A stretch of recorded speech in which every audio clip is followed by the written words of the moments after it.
Welcome to Quail's Knitting Nest.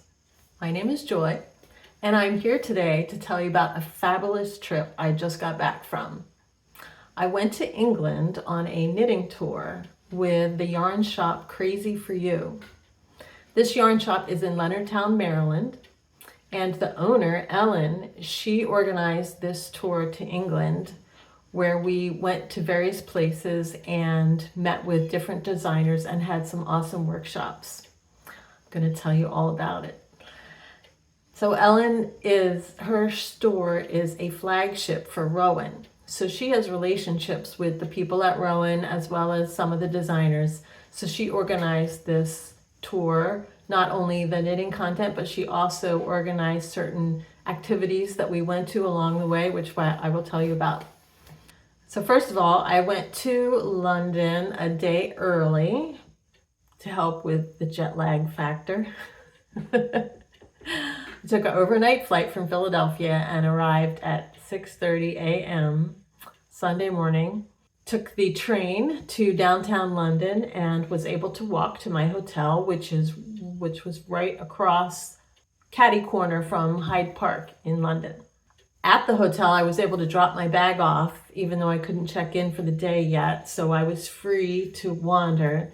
And I went across the street to Hyde Park, and I spent probably a couple hours there. It's a huge park, and it's like half Hyde Park, half Kensington Palace grounds. So I walked through the park and saw lovely, it's just a beautiful park. Lots of grass and trees and dogs running all over the place. And some geese doing some interesting things. And then it leads seamlessly into the Kensington grounds where there are gardens and fountains, and you can see the outside of, I guess it's the rear of the palace maybe. I never got around to see the other side of the palace, so I'm not sure what's happening on that side, but then went to the Princess Diana Memorial sculpture, which is in the park. And then there's a rose garden in the park. Most of the roses had already passed, but there were lots of other flowers still blooming, and it was just beautiful. By the time I got to back to the hotel, I was beat. After having been up for 24 hours and then taking like a 2-hour walk, it was a little exhausting. Anyway, after that, I met up with a few of the people from my group, and we went to a yarn shop in London called Loop. And I will show you some pictures from there. It was a cute little store. We took an Uber over there. If you've never been to London, the streets are like this narrow and you're negotiating around these crazy, the streets go every which way. There's no nice grid like you get in New York City or St. Louis or anywhere. Anyway, at Loop, I found some John Arbon yarn called Knit by Numbers, and this is a fingering weight, which I got 2 colors of. Now, as usual, this is a green, but it's coming up blue on screen, so you'll just have to trust me that this is green. It's color, I guess it's colored KBN 46, but anyway, it's green, and then this is like an off-white creamish color, and I like these. So I was really, of course, very interested in the yarns that I either had never seen before or not available in the United States. So that's what I have pictures of. I didn't bother with anything that we can get locally. Then the next day, Monday morning, one of the other ladies and I, just the 2 of us, we went on one of those hop-on bus tours of London where you can hop on and hop off. But we didn't hop on and hop off. We just did the entire tour, and it took almost 3 hours. And we drove around and we saw all the major sites of like the historical landmarks, Parliament, Westminster Abbey, the Eye of London, Tower Bridge, all the famous iconic places in London we got to see. And we were up on the upper deck right in the front. So we had like the best seat in the house for seeing all of these things. And it was just lovely. It was pretty blustery and chilly, so it was nice. We were on one of the buses where the front half of the top was enclosed, so we didn't get the wind blowing at us. But yet, if I wanted to get a good picture unobstructed without the window in the way, I could just walk to the back half of the bus and take a picture and get a good clear shot.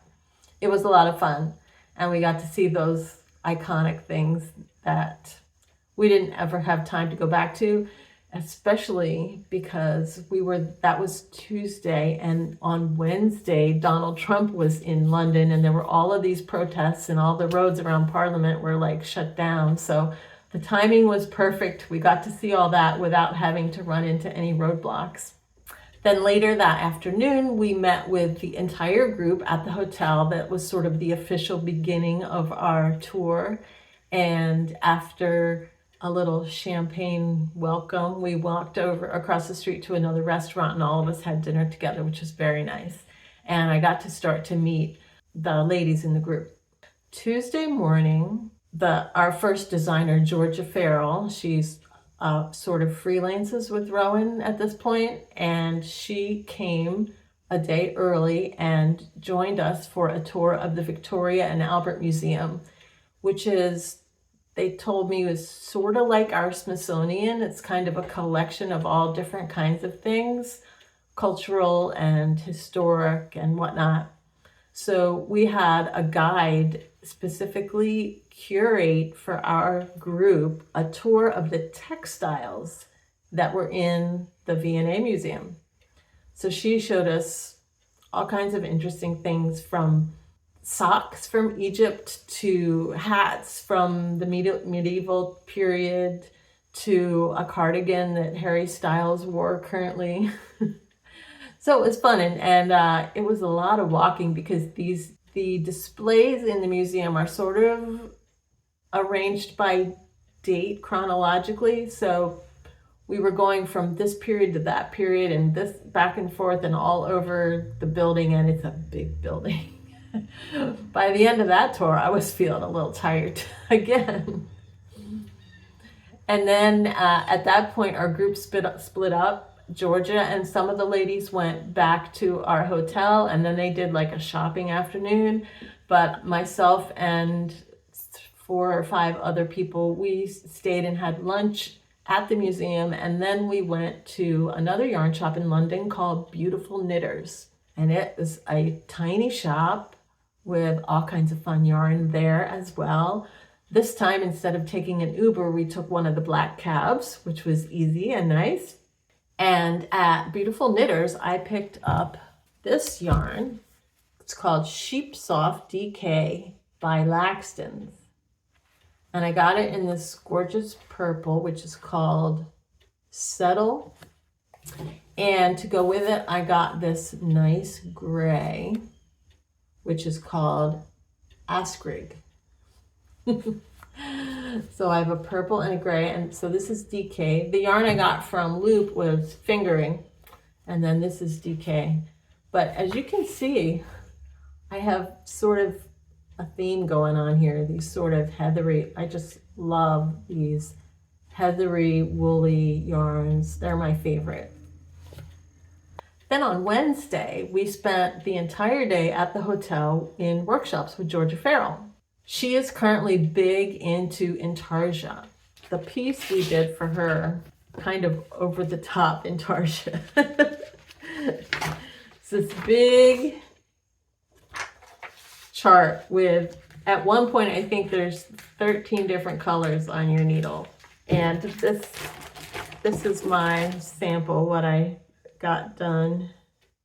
So here's all my yarns hanging off the back. And this is as far as I got after working on it for about, I don't know, 3 or so hours. This is what it looks like.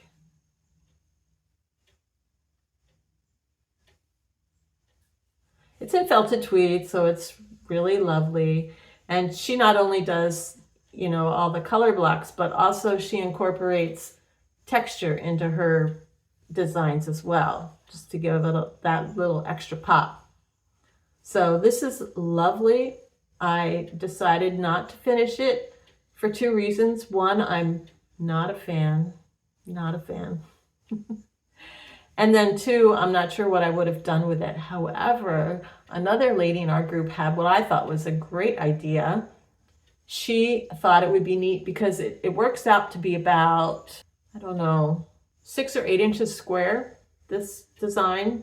And she thought it would be neat to use it as the center block and then to do like a log cabin thing around it to turn it into a pillow or a cushion. And I thought that was a cool idea. Now, I didn't have the right needles for this, so this was also, it was too loose. So I would have ripped the whole thing out and started over, and I didn't really want to do that. So it is what it is, and it was a lot of fun. And she not only guided us through the process of intarsia, so she is not from the K facet camp where you just leave a strand and then you pull it through the tangle. She personally doesn't like that style. She likes the butterfly style. So that's what we all did. We made butterflies and hung our yarns on there like that. Then after we had been working on this for a while, she had us design our own graphs to do intarsia with. So she had us go through the method that she uses, which she gets inspiration from something. In my case, I chose a picture of a flower that I had taken at Kensington Park, and then she uses that as inspiration to design some sort of picture with paper. That's how she works. So she gets all of these colors of paper and she curates the colors that she wants, and then she cuts them into shapes that she wants, and then she puts them together and makes a picture out of them. Georgia is inspired by architecture, so a lot of her designs are very angular, but I'm more inspired by nature, I guess, especially flowers. So I took the flower and I sort of abstracted it a little bit. And then, so once you do your paper, then you convert it to a chart. So what she has you do is sort of draw your picture freehand onto graph paper, and then take and mark the individual squares to approximate what you drew freehand onto the graph paper to turn it into something that would be knittable. So that was kind of fun experiment to learn how to do that and use her technique for that. Then Thursday morning, we left London and we drove to York. We went on a bus, or as they call it, a coach. And our driver was awesome. He was this young kid who was like 20, 21 years old, but he'd been driving already for 3 or 4 years, and he was really experienced. And a couple times during the trip, he parallel parked this bus, like a bus, a tour bus. Parallel parked this thing on these tiny little English streets, and we just gave him a round of applause because we were so impressed with his skills.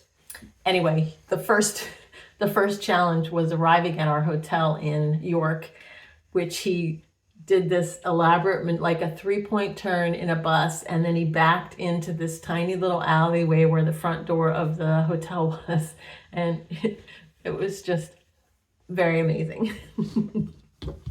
Anyway, we got to York. Then we went to Betty's Tea House. The hotel was within walking distance of downtown York. So we walked down over the bridge and into Center City. During the day, it seems they close off the streets down there so that there's no vehicle traffic. And it's a lot of, you can just walk all around, and there's all these tiny little shops everywhere. It's so quaint and so adorable. And we found Betty's Tea Shop on one of the corners there. And Ellen had arranged for our whole group to go up and have a big tea service in the middle of the afternoon. And it was very filling. That doubled as both lunch and dinner that day for me. And it was a lot of fun. And there was a young man playing piano there in the room to give us some ambiance. It was very, very nice. Then after the tea, we had free time, and a couple of us went to York Minster, which is a huge Anglican church in downtown York, for their evensong service, which was just lovely. They had the choir singing. It was a mix of men and boys, along with 3 women. And just hearing the boys' voices singing to me is just lovely. It was a beautiful service. And the choir sang more than half of the service they sang. It was just lovely and very nice, worshipful experience. Then Friday morning, we drove to a town, which I hope I'm pronouncing it correctly, is called Slowett. It is a quaint little town on a little river with a canal that runs through it. And in the middle of the day, we took a quick walk around the downtown area, and it's really pretty. I'll put pictures up of it. It's so cute. And there we met Lisa Richardson. So she lives just outside of this town, and this is kind of her territory. And she was there for a workshop for the whole day. Ellen had rented a space downtown right between the river and the canal, right in the downtown area, and catered a lunch for us there. And Lisa did a Slipstitch Bag was her project. She is all about slip stitches. Lots of her designs incorporate this, and this is what she was teaching. Now her little bag, she said you could use it either as a sachet, or she said she was using it as a wrist pad for when she's on the computer. And then she said every time she puts her wrist on it, she gets the aroma of lavender comes up and like calms her and whatnot. So she gave us a little bag of lavender to put inside our bag, and she gave us a little, in fact, she said she did this that morning. She whipped up on her sewing machine these little bags so that we could put the lavender in the bag, and the lavender is not quite enough to fill the whole bag, so she also gave us some stuffing to fill it. So we'll put the lavender and the stuffing in the bag, and then I'll sew it up, and then that goes inside the project that we made like this, and then I'll put the top together and put the whole thing together. So this was the project that we made, the Slipstitch pin cushion or lavender bag or whatever you want to use it for. And what she did with her design was there's a pattern repeat, and then once you go all the way through the pattern repeat, you repeat the whole pattern again, but you switch the colors. So you use the same, I think it was 5 colors. You use the same 5 colors, but you switch the order. So it's the same pattern, just in different colors. And she also has a pattern for a bag in the same stitch pattern. The bag is available on Ravelry. Here's a picture of it. So it's the same idea as this, only much bigger. And she had a sample of the bag there to show us. And we worked on this. And I was able to, I finished about 3/4 of this during the workshop. And then on the bus ride home, I was able to finish the rest of it. But I wanted to wait till I got home so I could block it and sew it all together and all that. I didn't have my hand sewing equipment with me so I could finish up this part. So here it is. It's almost ready to go. I just blocked this and it's still damp, so I'm waiting for it to dry before I finish this up. So that was a fun, neat little project that Lisa had us doing. Then when we left Slowett and went back to York, Ellen had arranged for us to have a cooking lesson. In the basement of the hotel where we were staying, we were at the Grand in York.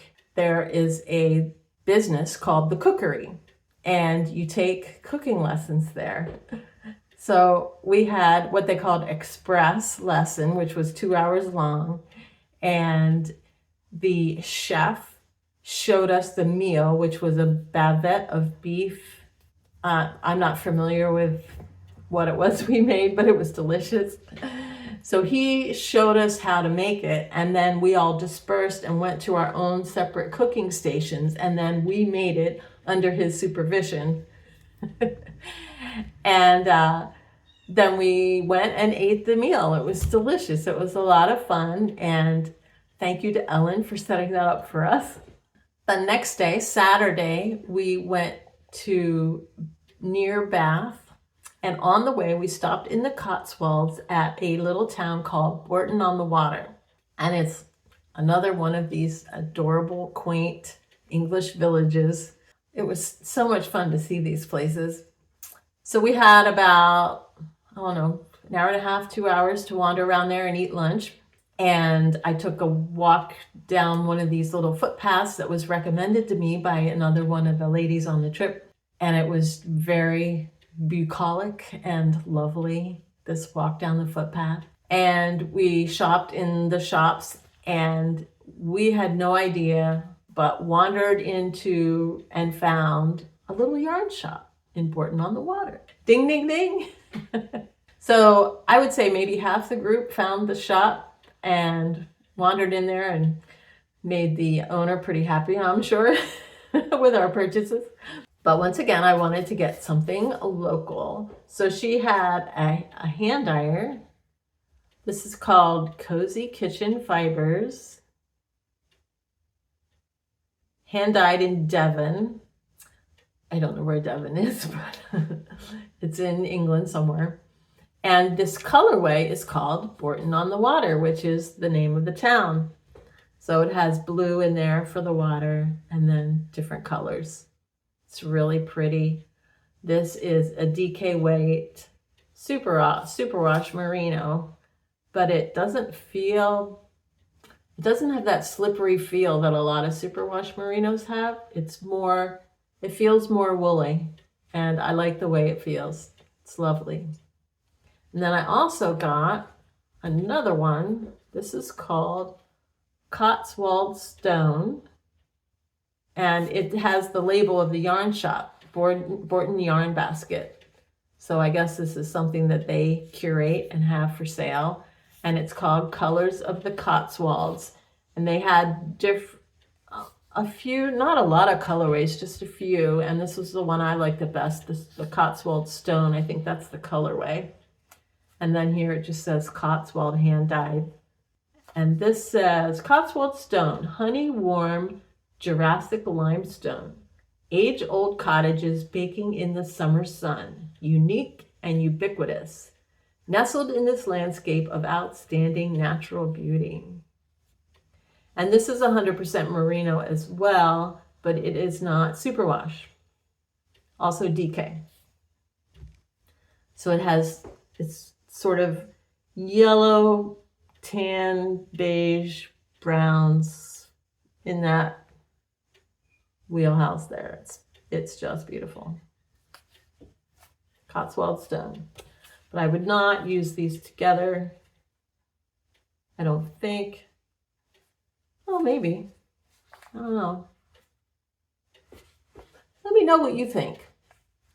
Would it be okay to use these two colorways together?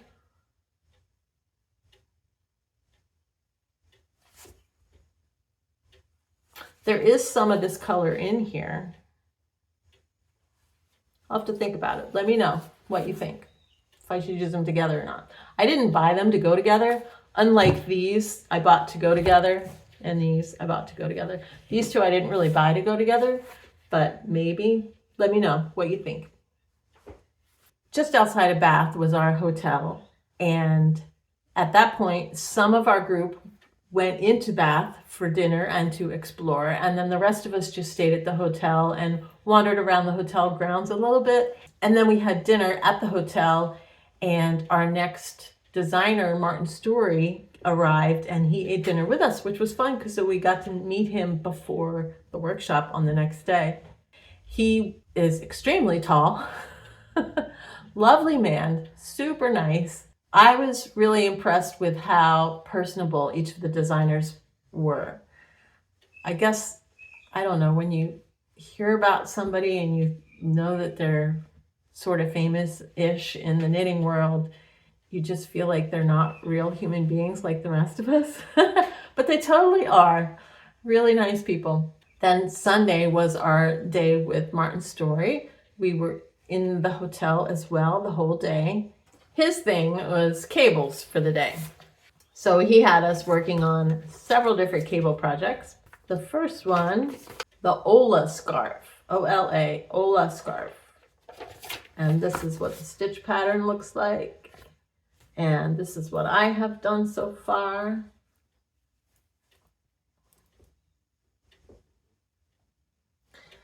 So these are slip stitch cables.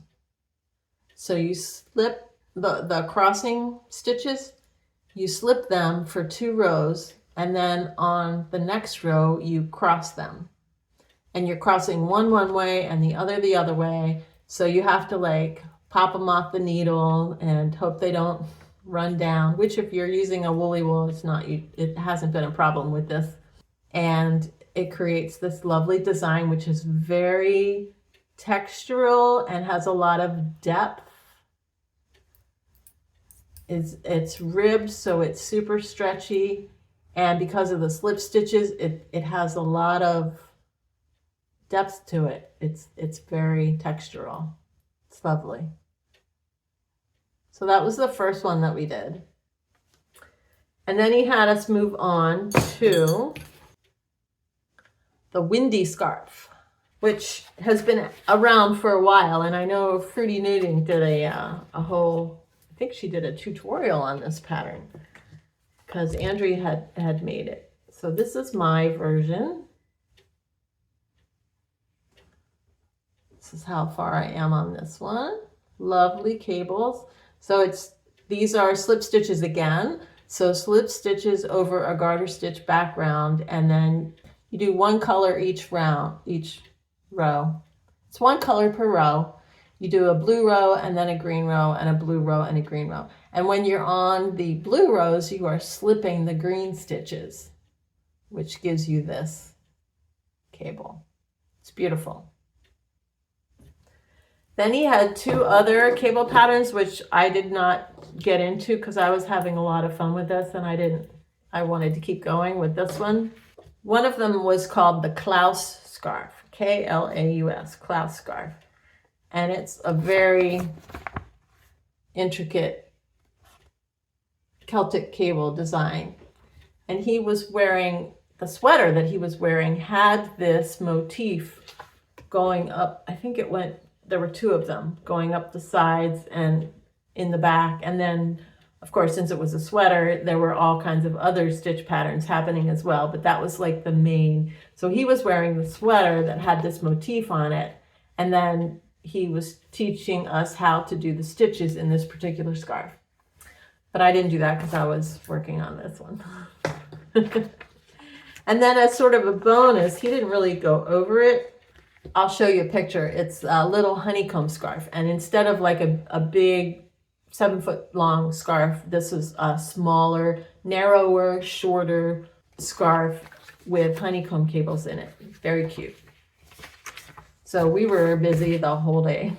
It was lovely. It was a lot of fun. And then when we were done with that, we had our farewell dinner, which Martin joined us for, which was a lot of fun. So there were 13 of us women, and then plus Martin made 14 for the dinner, and we had it in the restaurant in the basement of the hotel, which was lovely.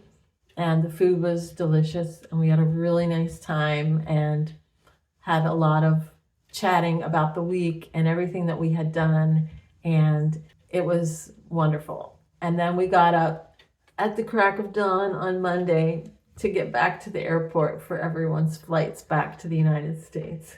So it was a wonderful trip, and if you're interested, I think Ellen is planning another trip for 2027. So it's still in the germination stage at this point. But if it ever comes along, I would highly recommend it because she put together a really nice trip. Now I'm going to put in some photos and a little bit of video of the places that we went, and I hope you enjoy it all. Thanks. Happy knitting. Have a great day. Bye.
Blanca, mi amor. Blanca.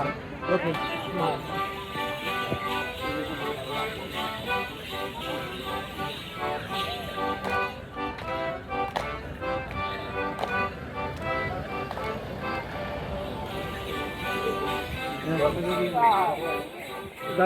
Gabri, Blanca, vení que está lloviendo, por favor.